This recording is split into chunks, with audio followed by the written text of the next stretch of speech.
RCN. Le son de la différence. Bonsoir à tous et bienvenue sur Grand Écran, l'émission cinéma de RCN 90.7. Et oui, ce bon vieux Jack Black, Mos Def. On va donc revenir sur le film de Michel Gondry, Be Kind Rewind, sorti en France sous le nom de... Soyez sympa, rembobiné. Bonjour Guillaume, comment tu vas ? Ça va et toi ? Ça va très très bien. Et oui, donc on va revenir sur ce film, donc sorti en 2008. Ça date un petit peu maintenant, quand on y pense. Oui, presque 10 dans ans. un an, ce film aura 18 ans. Voilà, 18 ans, donc, ouais, 18 ans, ouais, ça te fait... ah ouais. Ça va le coup de vieux ? Ah ouais, je venais de finir je venais de finir le lycée, j'entrais en fac. Ben voilà, parfait. Parfait, on va continuer sur le côté vieillot. Car avant de parler de Be Kind Rewind, il faut quand même revenir sur le réalisateur. Michel Gondry. Alors Michel Gondry, bon, il est pas méga vieux non plus. Il est né donc le 8 mai 1963 à Versailles. Mais en fait, pourquoi je dis un petit peu vieillot ? Parce qu'en fait, pour revenir sur Michel Gondry, il faut revenir un petit peu sur toute l'histoire un peu de sa famille, parce que ça montre à peu près quel bonhomme c'est en fait derrière. Son grand-père Constantin Martin en fait était l'inventeur du clavioline, qui est en fait un des tout premiers synthétiseurs de l'histoire. Son père a été électronicien, il a été informaticien avant de devenir aussi dans la société de son grand-père de Constantin Martin en tant qu'inventeur également. Dans sa famille, on retrouve également son frère François Gondry, c'est l'ex-bassiste de Ludwig von 88. Il a été notamment aussi le co-créateur de la marque Goéland, qui était un fameux site connu pour la revente de produits et d'articles de vêtements issus du milieu du métal et du rock. Son autre frère Olivier est lui réalisateur en fait de clips, de pubs. Il a été également membre des Négresses Vertes. Donc forcément, vous voyez à peu près où je veux en venir. Michel Gondry en fait a été baigné totalement en fait dans le milieu culturel et aussi forcément de l'invention et de l'informatique. C'est drôle parce que c'est des choses qu'on retrouve après, la musique, oui. Tous les clips qu'il a pu faire et les inventions qu'on retrouve dans ses films. Donc en fait, c'est ce qu'il a créé en tant que cinéaste après, quoi. Ça l'a vraiment ça l'a vraiment porté tout au long de sa vie, quoi. Oui, non, ça a totalement porté toute sa vie et c'est quelqu'un en fait de très intéressant parce que finalement on le voit en fait durant son enfance. Il a grandi du côté de sa mère aussi, qui notamment était très portée sur les côtés cultes, métaphysiques et spirituels. Elle a même un temps été membre du mouvement sectaire Fraternité Blanche Universelle. Mais en fait son enfance, Gondry forcément il l'avoue à la culture, il l'avoue à l'art, il voulait être inventeur, il voulait être peintre et finalement après un BTS dessin, il passe et poursuit sa formation en fait à l'École nationale supérieure des arts appliqués et des métiers d'art à Paris, donc l'école Olivier de Serres. Au niveau de la musique ici aussi, il se met à la batterie. Il se dit tiens, la batterie c'est intéressant parce que c'est vrai que généralement on se met plutôt à la guitare et tout. Il a dit non, moi la batterie j'aime bien parce qu'il faut frapper fort. C'est ça. Ça l'intéresse beaucoup. Tout ce qui est frapper, les rythmes, les percussions, tout ce qui est ça va beaucoup l'inspirer. Et quand il commence le début de ses études et tout, il a un pote qui a une petite caméra. Et il lui dit tiens, tu peux me la passer, et il commence à bricoler avec des bouchons de bouteilles, avec du papier et carton et tout. Il fait des petites voitures et il crée un espèce de petit mini court-métrage avec des voitures qui font le tour d'une route imaginaire. Et c'est déjà, quand on voit ce court-métrage, ces petits extraits-là, c'est déjà le début de ce que va être Michel Gondry, ce truc un peu loufoque avec de la musique, avec des trucs faits de briques et de broc et tout. Ouais, c'est ses premiers clips, notamment pour le groupe donc Oui qu'il va développer donc notamment à côté de ses études. C'est d'ailleurs un groupe qui va marcher, auquel il va faire les clips notamment. En fait, ça va le développer un peu sur le côté artistique, donc il va travailler énormément sur le dessin. D'ailleurs, entre-temps, il a également été dessinateur pour certains projets, notamment par exemple pour Raon. Et c'est vrai qu'en fait, à côté de cela, donc il va travailler notamment sur des effets cinématographiques.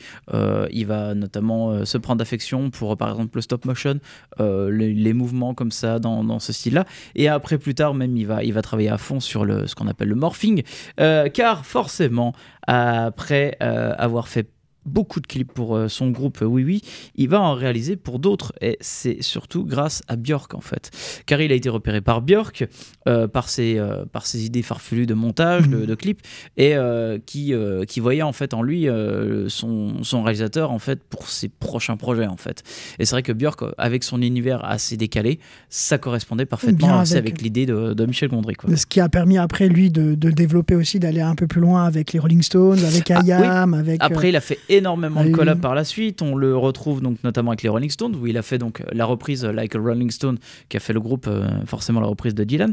IAM, il a fait donc Je danse le Mia. Daft Punk, ça a été aussi Around the World. Kylie Minogue, c'était Coming to My World. Chemical Brothers aussi, il y a Chemical Brothers également. Avec cette idée, et toujours mélangé, il y avait ce truc de cette idée de train qui passe, et à chaque fois qu'il y a une ligne de... Pour moi, c'est un de mes clips préférés de Gondry, en fait, voilà, c'est le Chemical Brothers, c'est donc le morceau, mince, j'ai oublié le nom. Je sais plus le nom du titre, le nom du morceau de... Mais c'est impressionnant parce qu'à chaque fois qu'on a, en fait, tout ce qu'on voit à l'écran, mais à la même chose avec Daft Punk, tout ce qu'on voit à l'écran a un sens, et par exemple dans celui de Daft Punk, tous les personnages correspondent à un rythme qu'on entend dans la musique, et c'est la même chose avec Chemical Brothers, où vous voyez ce train qu'on voit, on voit depuis là, on regarde la fenêtre d'un train et on voit ces poteaux, et à chaque fois qu'on passe un poteau, en fait, on a un rythme. En fait, j'ai retrouvé le nom du clip, c'est Star Guitar, et en fait, donc vous avez en fait ce plan fixe dans un train, et en fait tout est numérisé, c'est-à-dire qu'en fait tout ce que l'on voit à l'image, en fait tout a été retravaillé numériquement, et chaque en fait intonation musicale correspond, chaque note musicale correspond à un élément de décor. Tout à fait. Donc notamment par exemple les premières touches de guitare, en fait c'est les poteaux électriques, puis on retrouve derrière forcément toutes les différentes touches de notes musicales, en fait, correspondent à un élément du décor, et même quand il y a par exemple ce pont musical, forcément ça passe sous le pont. Par un pont, voilà. C'est assez ingénieux, et en fait c'est ce qui fait que ces clips on les a retenus, quoi, même maintenant. C'est des clips qui ont marqué, en fait, et qui ont permis après d'aller tout doucement vers le cinéma au final. Voilà. Finalement, Gondry, c'est l'équivalent aussi de ce que l'a été Spike Jonze aux États-Unis. Spike Jonze, forcément, à un moment donné, allait passer au milieu du cinéma. Et Michel Gondry, c'est également la même chose. Et intrinsèquement, finalement, ils ont eu la rencontre aussi fatidique avec un scénariste, dans le même sens, c'est Charlie Kaufman. Parce que finalement, Charlie Kaufman a aussi lancé Spike Jonze. Ils ont collaboré donc pour le premier film de Spike Jonze, donc Dans la peau de John Malkovich. Et aussi, donc, Michel Gondry, ça va être la même avec Human Nature, sorti en 2001. Alors, par contre, le film n'a pas eu la même aura que Dans la peau de John Malkovich. Le film a été un échec cuisant, mais finalement, la collaboration avec Charlie Kaufman va se poursuivre, et notamment c'est avec le deuxième long métrage que Michel Gondry va totalement aussi percer, grâce à Eternal Sunshine of the Spotless Mind, donc aussi et surtout grâce aussi avec son duo d'acteurs quand même qui marche très très bien là-dedans, Jim Carrey et Kate Winslet. Oui, Jim Carrey qu'on retrouve aussi dans un... Enfin, je veux pas dire de bêtises, c'est la première fois qu'on voit Jim Carrey comme ça. Il a été habitué à la comédie, et là on le voit dans un truc totalement, et c'est assez exceptionnel la façon dont il l'a filmé, dont il l'a amené vers autre chose. Voilà, en fait. Et surtout que Eternal Sunshine en fait devait initialement être fait pour 2003, finalement il a été fait pour 2004, et quand il a fait ses castings et que Jim Carrey a été sélectionné, il lui a demandé s'il pouvait en fait rester en dépression un peu plus longtemps parce que le tournage allait être retardé, et c'est ce que Jim Carrey a fait. Voilà.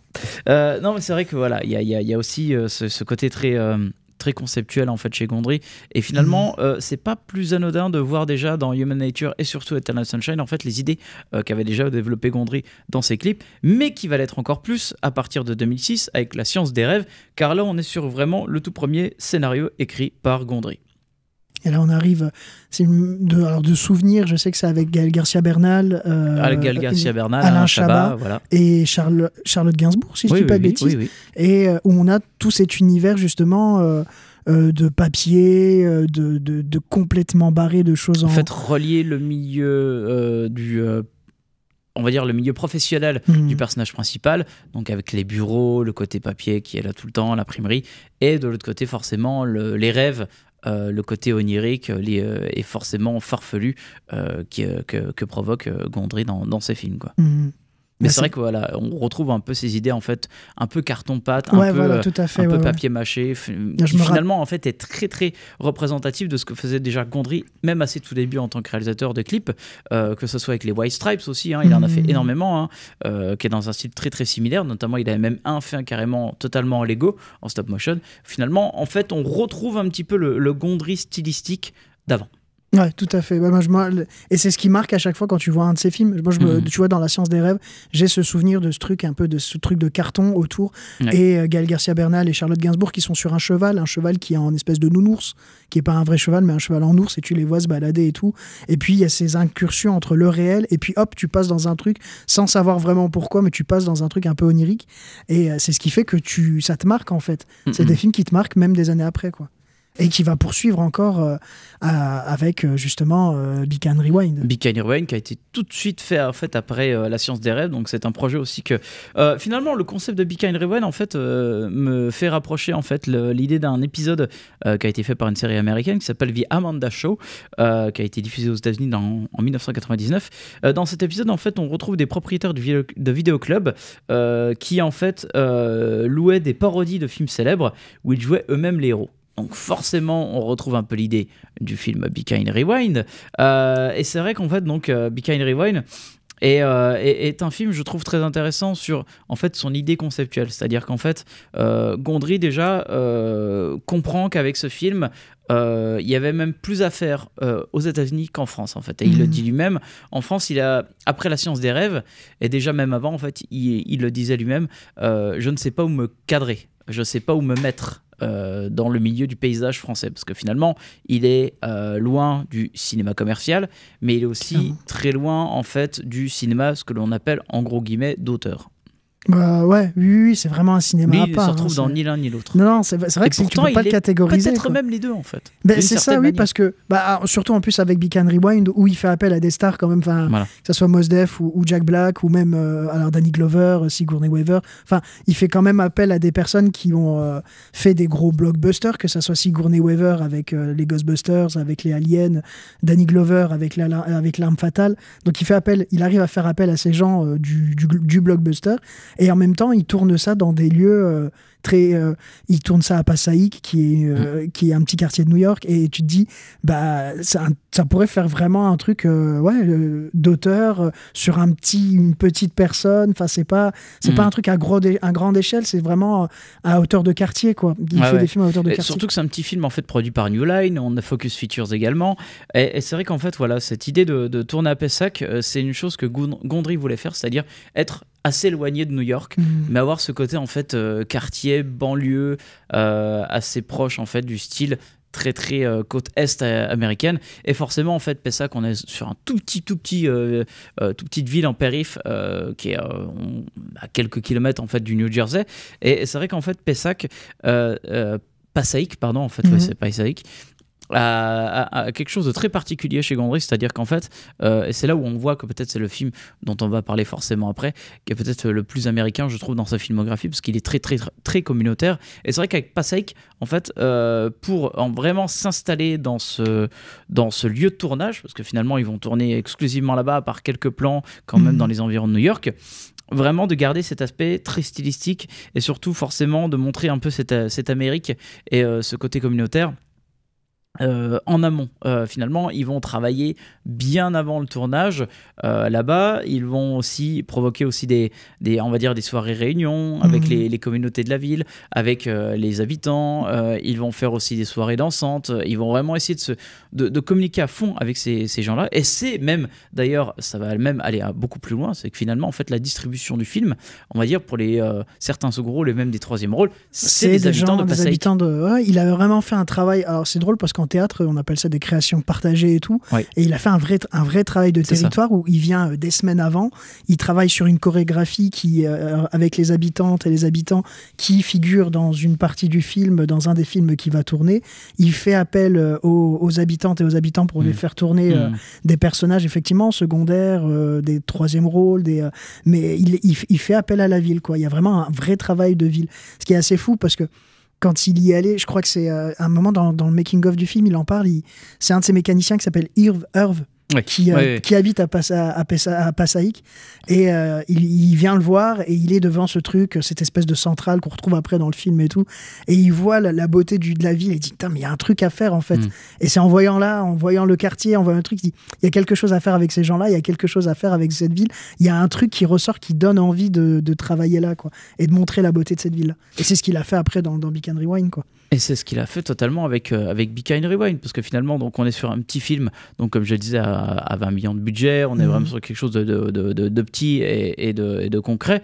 Et c'est vrai qu'en fait le truc intéressant avec le film là, c'est tout le développement en fait, tout le contexte qu'il va mettre en place. Finalement, Be Kind Rewind, c'est quoi ? Ça raconte quoi ? Ça raconte l'histoire de Jerry et Mike, qui sont deux amis. L'un bosse en fait dans un vidéoclub géré donc par le personnage de Danny Glover, Elroy Fletcher, qui a toujours aussi développer un peu cette légende de la ville de Passaic, où notamment vivait dans cet immeuble Fats Waller, qui est une des légendes forcément du jazz. Ouais. Il aurait vécu, en tout cas, ce qu'il raconte aux jeunes du quartier, c'est que Fats aurait vécu dans son immeuble à lui, quoi. Et donc il développe toute cette histoire sur ce chanteur de jazz qui a vécu là, qui a eu des choses extraordinaires. Enfin, il a eu une vie il lui crée une vie rocambolesque, quoi. Et effectivement, il a ce truc de il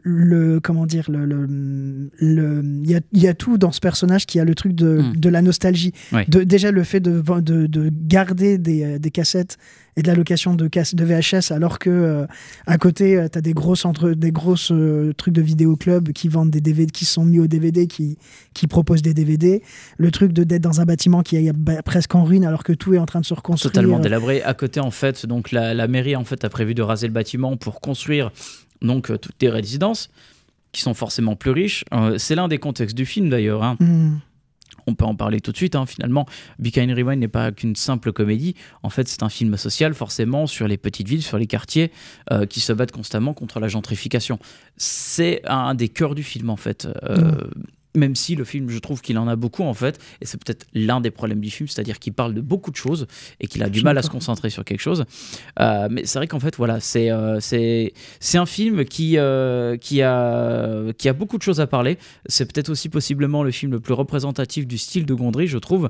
Donc, on est sur un film, déjà, totalement burlesque, et deux, totalement inventif. Parce que finalement, les deux personnages de Jerry et Mike, à un moment donné, donc, Mike va demander à Jerry... Non, Jerry, c'est... Jerry c'est dans Keep Jerry Out, donc Jerry c'est Jack Black, voilà, pardon. Qui doit à tout prix parce que du coup Monsieur Fletcher il part parce qu'on lui comme dans tout bon film on met un ultimatum, vous avez 6 mois pour réunir tel argent, si vous le réunissez pas, du coup on va détruire votre immeuble et on va mettre justement on va en refaire de nouveau. Donc il a 6 mois pour réfléchir à ça, lui part, il demande à Mike de surveiller le vidéoclub, et il se trouve que Jerry il a voulu attaquer une centrale qui est juste à côté et il se fait magnétiser à cause de cette centrale. Le problème, c'est que quand Jerry rentre dans le magasin, il démagnétise toutes les cassettes. Et forcément, donc, il n'y a plus rien à louer puisque plus rien n'est sur les cassettes. Et la seule solution qu'ils trouvent, donc des gens viennent pour louer et ils n'ont pas envie que Monsieur Fletcher... Parce qu'il y a un lien aussi qui se crée entre Monsieur Fletcher et Mike, qui est un peu... C'est un peu le père... Relation père-fils. Ouais, voilà, c'est ça, tout à fait.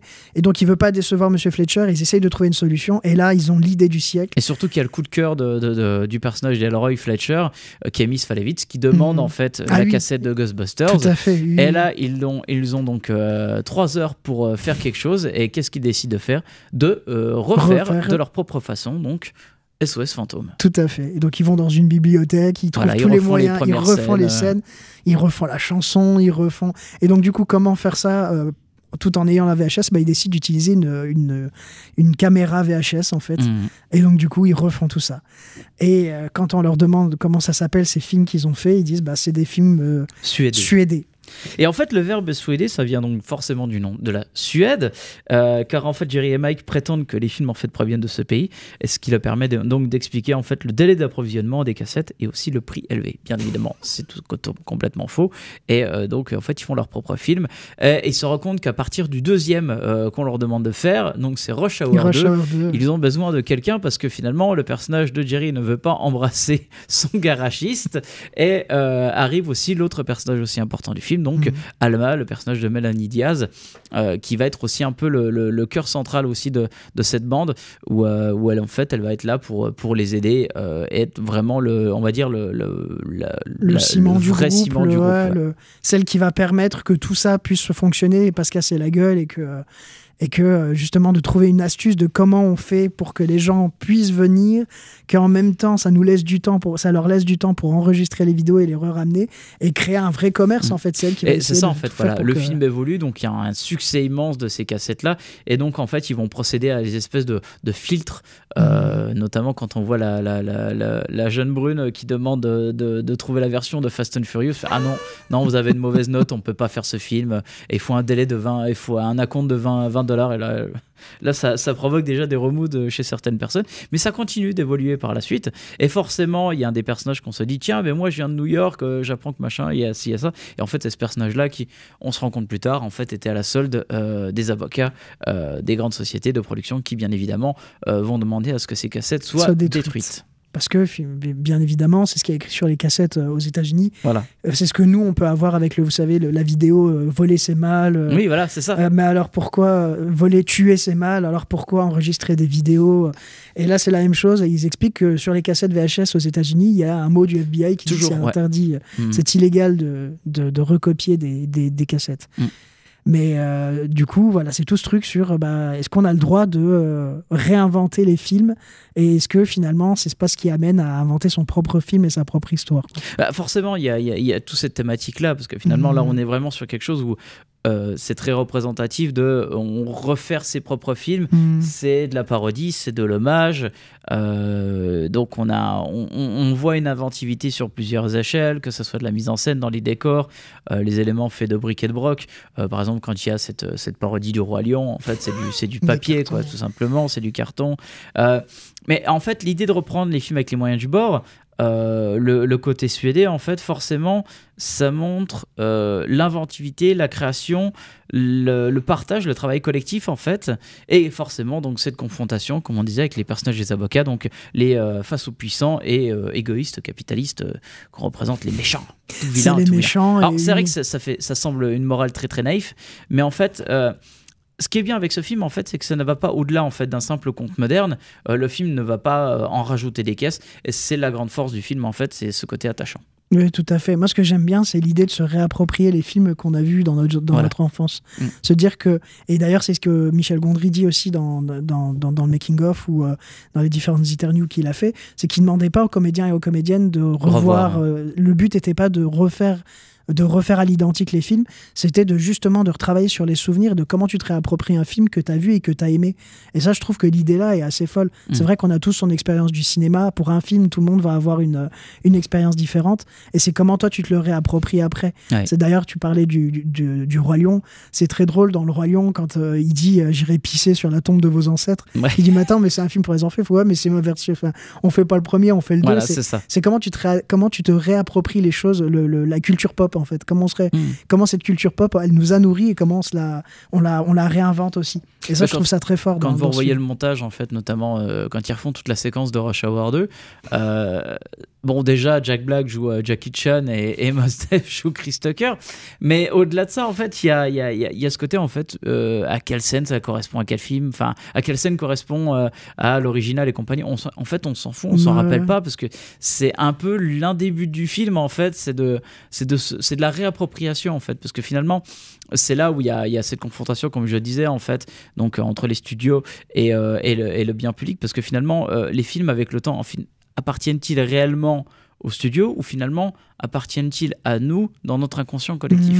Il y a un peu cette culture là aussi dans ce film, quoi. Ouais, tout à fait. Et puis le truc de se dire c'est un moment que tu partages, enfin je trouve que même toute cette idée de en fait plus ça avance, plus ils vont pas le faire que à deux, ils vont avoir besoin, s'ils veulent faire autant de films, ils sont obligés de demander de l'aide des habitants. Et on le en voit fait, dans c'est ce truc- Robocop, notamment, Voilà. où il y a le fils le neveu de Madame Falovitz Qui tirent, qui tire, voilà. ils font Boys in Boys in the the Hood, Hood, oui. et qui sont tous Avec avec la des fausses public. perruques, mais dégueulasses et tout.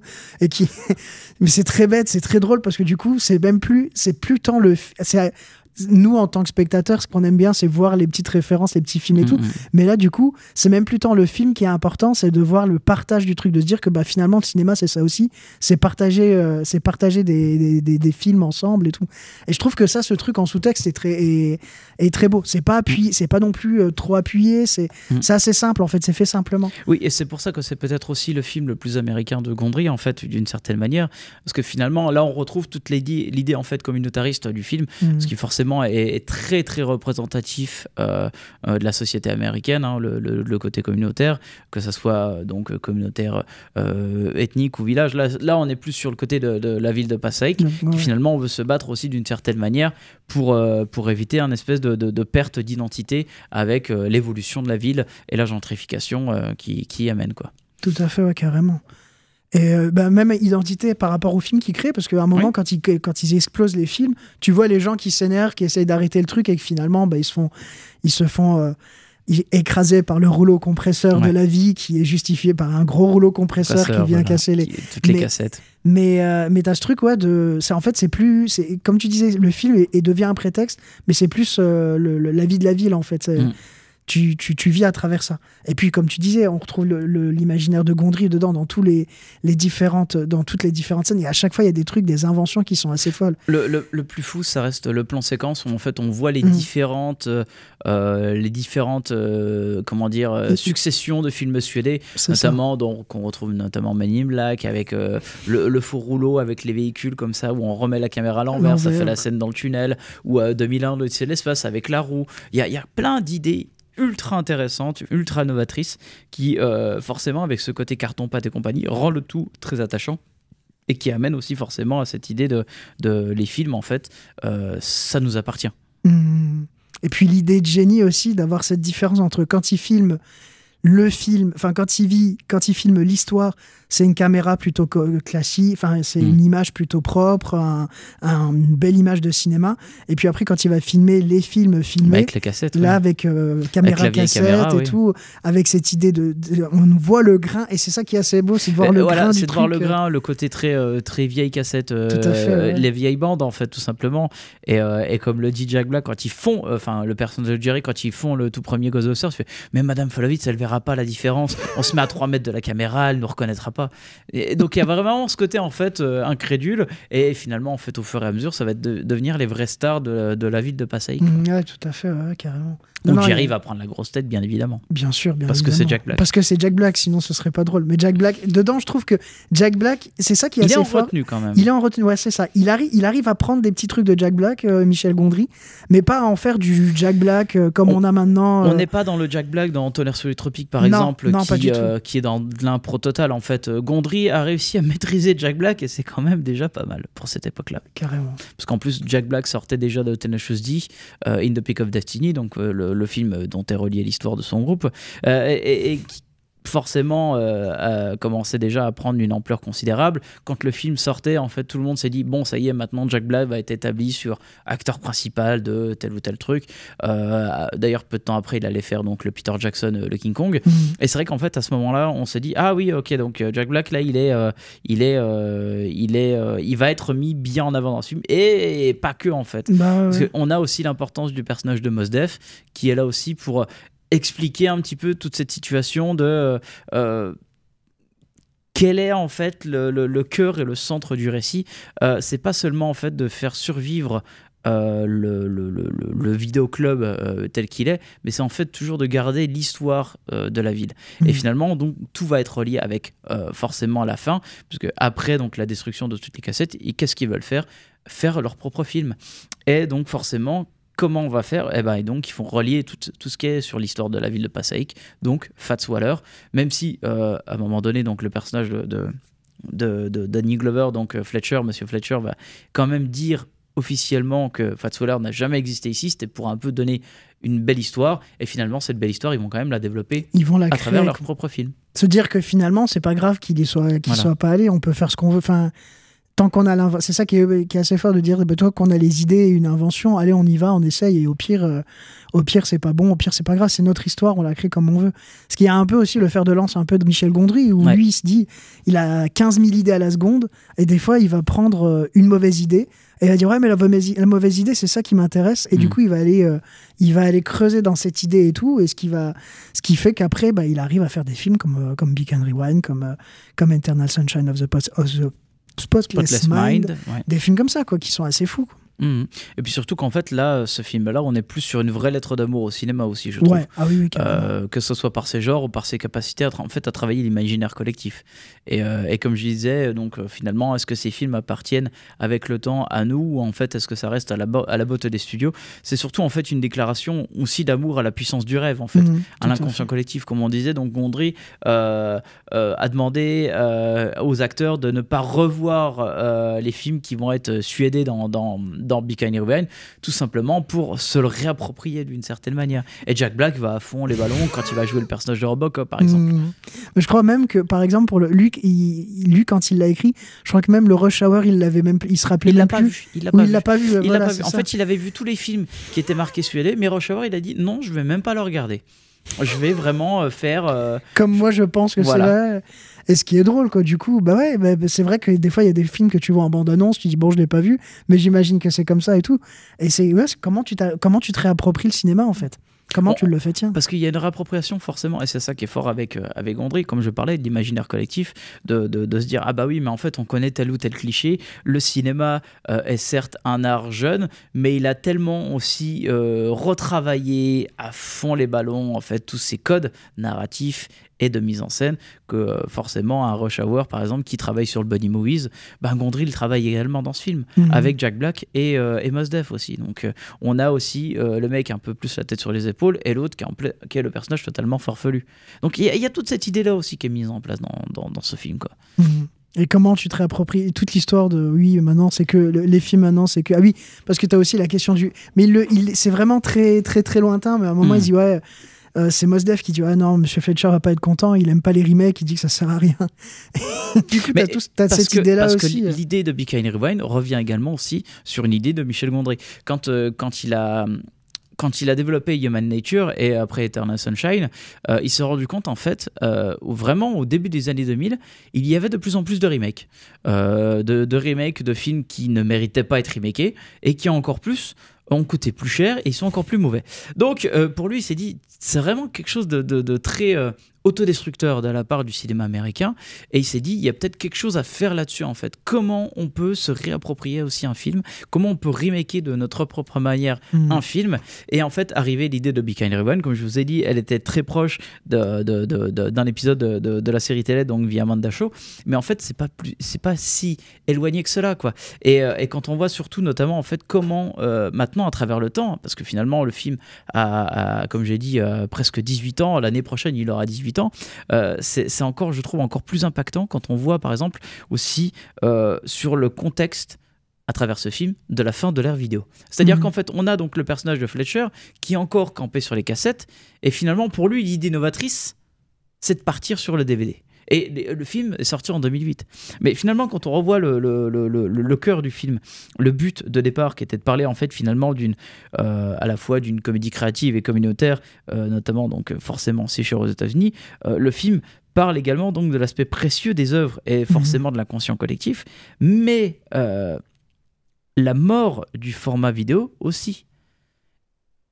Quand on voit donc la fin de la VHS, en plus le format VHS, c'est un format forcément que je pense, peut-être toi aussi, tu l'as gardé dans d'une certaine manière dans notre cœur, parce que finalement c'est quelque chose, on va dire c'est le premier format vidéo qu'on a utilisé quand on a connu jeune, parce que finalement on n'est pas des jeunes, mais surtout quand finalement ce format VHS, même avant l'arrivée du DVD, c'était un format en fait déjà voué à la disparition, parce que finalement la VHS c'est un format qui avait un gros problème, c'est-à-dire qu'en fait c'était quelque chose qui disparaissait très facilement avec le temps. Les bandes s'enrayaient, les bandes perdaient leur couleur et le film forcément n'était plus aussi visible qu'avant.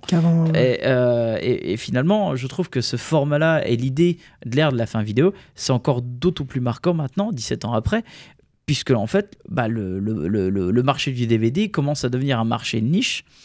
Le marché du Blu-ray, forcément, il n'a pas vaincu le DVD, donc il a un format de niche également. Le format numérique est en train de tout balayer, en fait. Donc c'est quelque chose que finalement, la thématique de Gondry, et d'ailleurs je trouve que ça c'est formidable finalement quand on revoit ce film à travers les âges, c'est cet aspect en fait doux amer de cette fin. La conclusion, elle se termine par la fin du visionnage du film de Fats. Qu'arrive-t-il après ? Est-ce que finalement le bâtiment va être détruit ? Est-ce que Monsieur Fletcher va arrêter son magasin de vidéo ? On suppose que oui. On suppose que oui, parce que forcément, en fait, il y a un dur retour à la réalité. C'est-à-dire qu'on vient de voir un rêve et on retourne à la réalité. Et ensuite, quelle est la conséquence ensuite ? On le sait très bien, en fait. On le sait très bien. C'est ce qui est arrivé à toute la culture américaine à la fin des années 2000. Un renouvellement dans les années 2010 et 2020, avec l'arrivée notamment du numérique, avec l'arrivée des plateformes, avec l'arrivée de ci, de ça. Enfin, il y a plein de choses, en fait. Finalement, le film est totalement ancré dans l'histoire et finalement, il est toujours aussi clair, net finalement dans son message. Ouais, je suis d'accord, carrément. Oui, c'est vrai que t'as ce truc de... Mais moi, j'aimais bien... Après, tu vois, dans la cassette, c'est vrai que nous, on a connu la cassette, mais tu vois, moi, ce que j'aimais bien dans ce truc de la cassette, c'est que tu pouvais enregistrer n'importe quelle émission. Tu mettais ta cassette, t'enregistrais et tout. Ce que t'as plus avec le DVD, ce que t'as plus avec le Blu-ray. Et ce truc de, ok, d'accord, ça m'intéresse, j'enregistre. Et je pense que même le montage et tout, ça devait être beaucoup plus simple avant. Tu te faisais des trucs et tout. Et c'est vrai que ce souvenir, le nombre de cassettes que... Il y avait comment ça s'appelait, un magazine qui s'appelait Télécassette, je crois, ou un truc comme ça. Tu pouvais récupérer les fichettes vendre, et tout.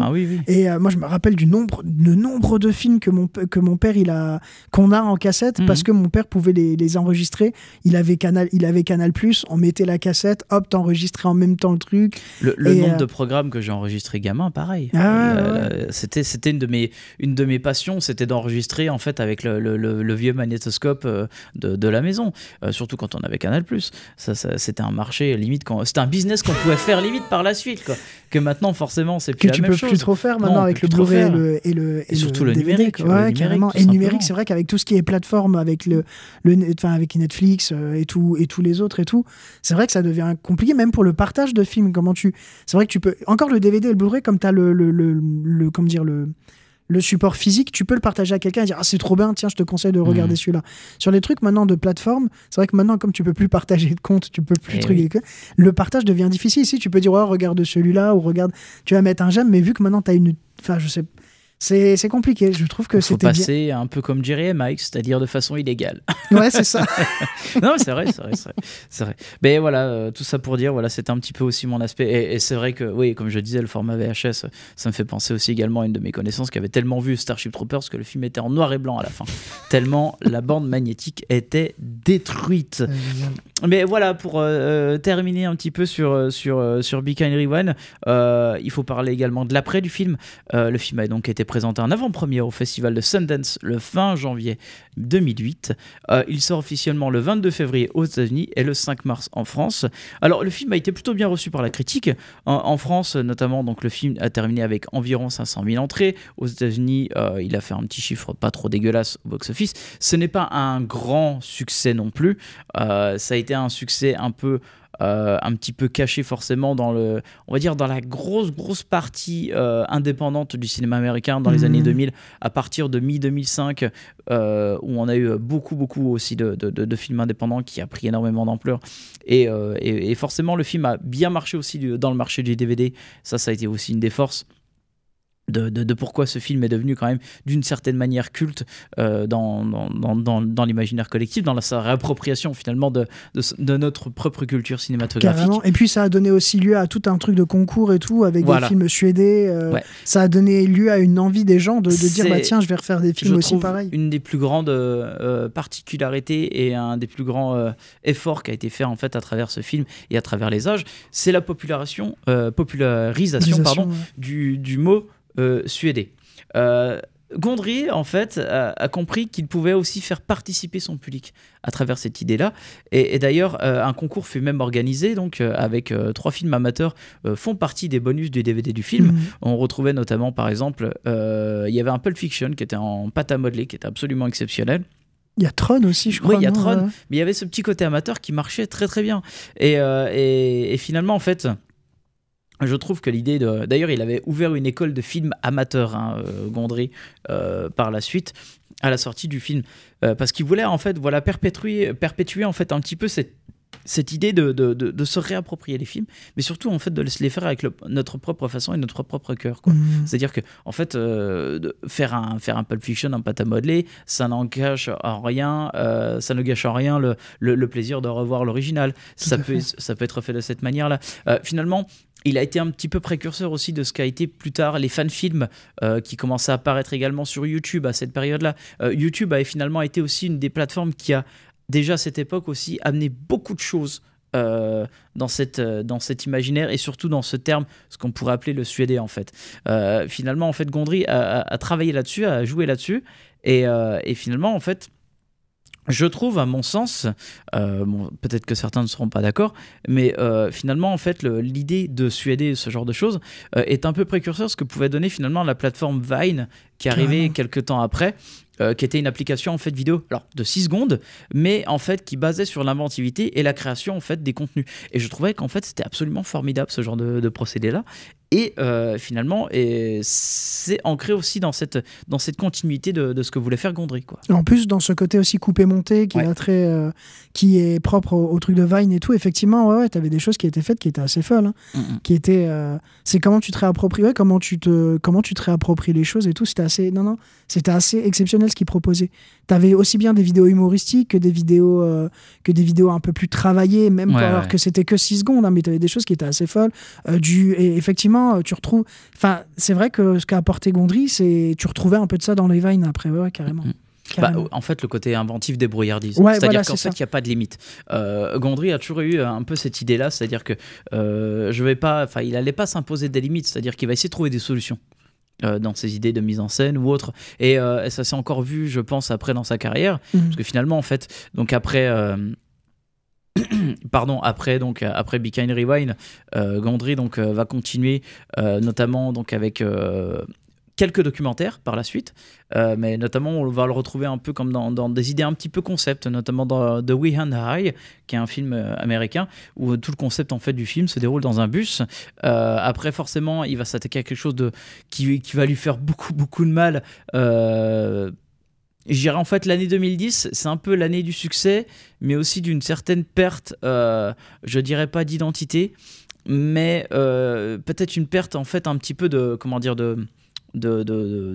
marcation en fait, de style propre à Gondry, parce que finalement en 2010, 2010 il va le tourner et il va sortir en 2011, c'est The Green Hornet, donc qui est un projet qui va pas lui plaire, notamment le système hollywoodien, ça va pas du tout à l'intéresser dans cette idée de continuité, de continuer en fait dans cette voie-là. Mais tu sens en plus que dans le film, quand tu vois le film, tu vois pas trop la patte de Michel Gondry dedans, quoi. Tu sens qu'il a été, c'est vraiment un film ouais, voilà. On dirait un peu un film de commande. C'est The Green Hornet, c'est le remake, c'est en plus un remake d'une série des années, je sais plus si c'est 70 ou 80. Années 60 avec Bruce Lee, qui faisait le majordome de ce Green Hornet et qui a été repris c'est avec Seth Rogen et Cameron Diaz, mais on sent qu'il n'y a pas du tout la patte de Gondry.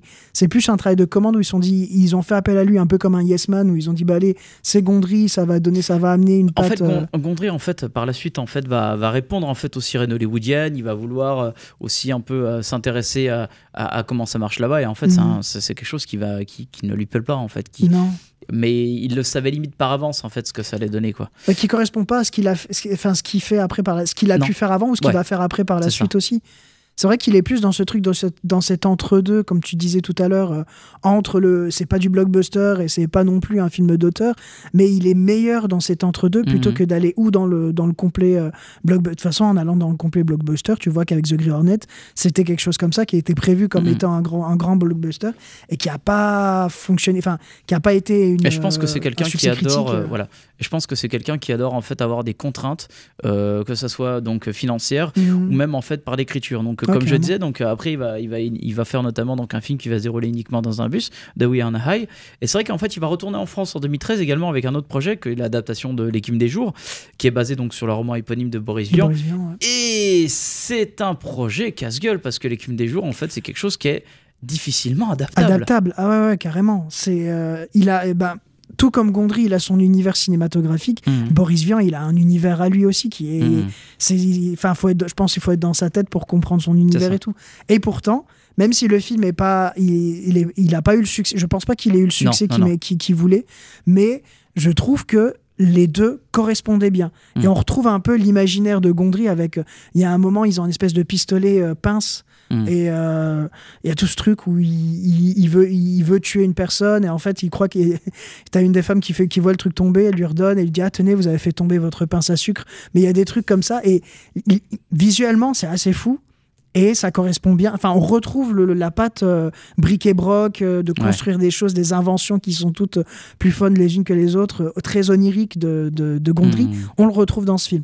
Parce que c'est vrai qu'en fait, ça c'est vraiment la grosse particularité de Gondry, c'était quasiment toutes les idées en fait que l'on retrouve dans ses films, il les a dessinées et les a en partie développées. Ouais, carrément. En vrai quoi. C'est vrai qu'on n'en a pas parlé, mais dans Beacon Rewind, tous les costumes que vous voyez, Robocop, toutes les voitures il a tout dessiné. Il allait à la avant, casse, il reprenait les trucs et s'est dit tiens, bah oui, en fait, les ailes de bagnole, on en fait des protections de jambes comme si c'était Robocop. Enfin, il y a tout plein d'idées absolument novatrices de cette manière-là, quoi.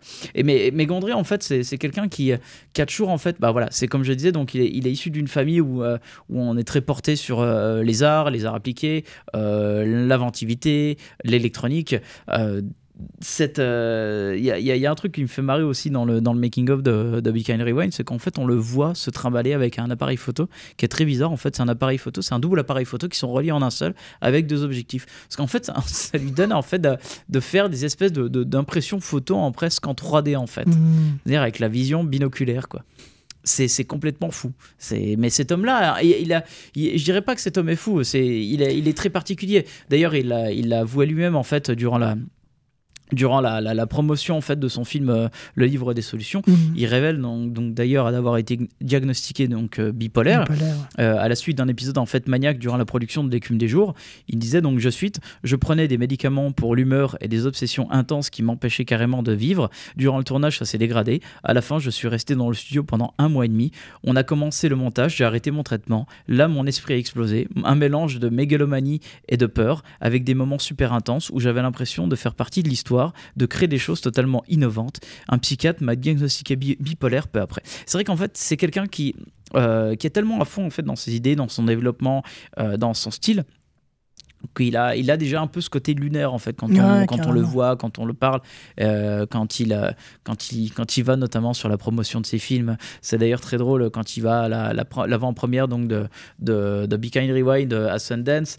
Les gens ne captent, alors forcément il est pas connu, mais les gens ne captent pas que c'est le réalisateur du film, et du coup en fait il est limite en train de débattre avec les gens pour dire non mais je suis le réalisateur, et les gens disent écoute, t'as qu'à appeler Mos Def tout de suite pour qu'il vienne avec toi, alors qu'en fait le pauvre il est juste là pour promouvoir son film, mais ça fait partie du personnage.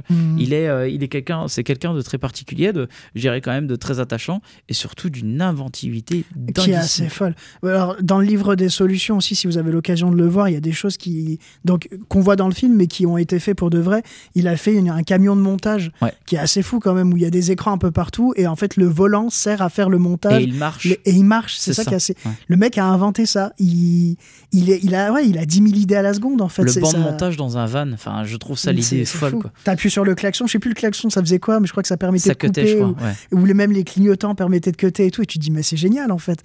Le mec a je pense que et ouais, quand vous voyez ces films, les cahiers de dessin qu'il a, c'est assez fou. Le mec a une idée, tac, il le dessine, il essaie de le mettre. Et non, c'est assez, ce mec est assez exceptionnel. Et il a des. Mais même. Alors, c'est toujours aussi dans le livre des solutions, mais lui, il le dit en interview qu'il a pu faire ça aussi. Le truc de. Il va voir pour faire la musique de son film, il va voir des orchestres et il leur fait écouter, suivez pas le gars, vous allez me suivre moi. Et tel geste, ça représente, faut aller plus fort, tel geste, c'est les graves, tel geste, c'est les aigus.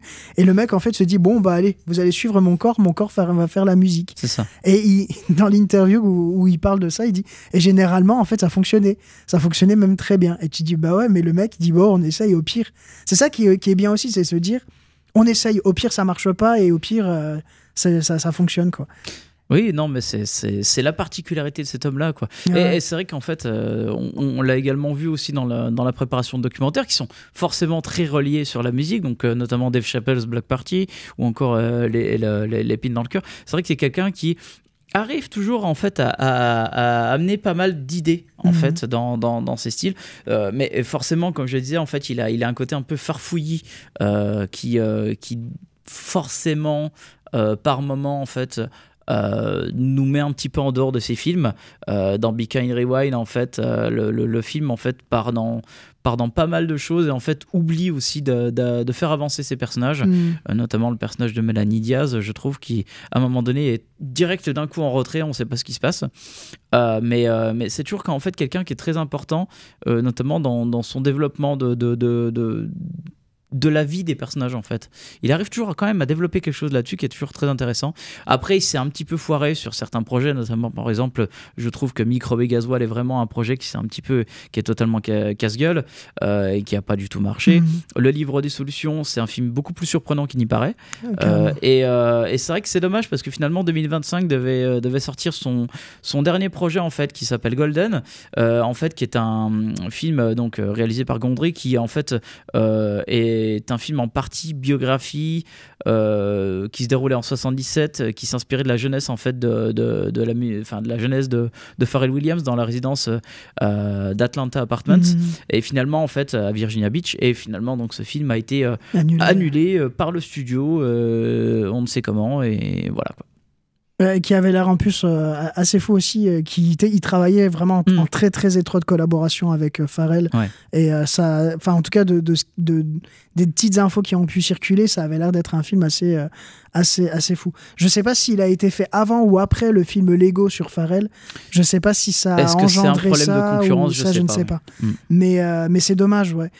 Il s'est même réessayé, il a recollaboré à un moment avec Jim Carrey dans la série Happy, je crois que ça s'appelle, si je dis pas de bêtises, sur un homme qui fait une dépression et qui a une émission Kidding, où il fait une émission pour enfants avec des marionnettes, et en fait c'est une émission familiale, il y a le père qui travaille dedans, il y a lui qui travaille, et qui était très bien, avec des idées aussi de mise en scène qui sont assez folles, mais je crois que sur la première saison ça s'est bien passé, et puis après la deuxième, ça a été plus compliqué, et ça a été la fin de toute façon. De toute manière il y a eu que 2 saisons, et c'est vrai qu'en fait voilà, c'est quelqu'un qui notamment avec il y a un plan, enfin ça avait beaucoup tourné sur internet, je me rappelle, où on voit comment le plan séquence de Killing avait été développé à travers, enfin en fait le film, ce plan séquence racontait en fait la vie de l'intérieur d'une maison à travers les âges, et en fait on voyait tout un travail chorégraphié avec les différents techniciens qui changeaient les meubles, qui changeaient la télévision. C'était assez fou, c'était assez novatrice, et ça montrait finalement tout ce qu'il avait réussi à faire avec ses clips, mais j'en reviens là-dessus, mais c'est vrai qu'on voit les différentes collaborations qu'il avait avec le temps. Au début il faisait pas mal de choses, notamment en France, forcément. Il avait même fait aussi le clip Ou Mamma Mia, donc pour son frangin, pour les Négresses Vertes. Il avait fait donc Je danse le Mia, qui est quand même une idée géniale en fait, où il utilise le principe du morphing qui avait été popularisé par Michael Jackson à travers ce clip, mais en fait c'est juste pour faire un espèce de, comment dire, interpoler en fait les trajets de caméra, et du coup c'est très très je trouve c'est hyper novateur en fait pour cette époque-là. Et il l'avait également fait aussi après plus tard pour Like a Rolling Stone, donc le clip de Rolling Stone, où en fait il le fait carrément avec des photos. Et on a l'impression, c'est bien parce que ça. Et il y a une ça impression fait... de mouvement de ouais, fou. voilà, de mouvement qui est assez folle. Et on a l'impression que même en même temps, la personne qu'on voit de temps en temps, elle est un peu, il y a un peu de truc de, comment dire, un peu bourré ou un truc comme ça. Enfin, l'image est vraiment très belle et c'est hyper inventif, quoi. Mais je pense, effectivement, c'est quelqu'un. Et dans le making of de Beacon and Rewind, tu vois, c'est quelqu'un qui a besoin d'expérimenter, d'exercer. Il a toujours besoin d'expérimenter et il a toujours une caméra à côté de lui. Ouais, en fait. voilà, c'est ça qui est impressionnant. Ça. Je pense qu'il doit avoir une bande de données absolument démentielle. Ouais, je pense. Hein. Ah, ouais. Si mais un jour il y a un carnets... documentaire faire sur sa vie, ça va être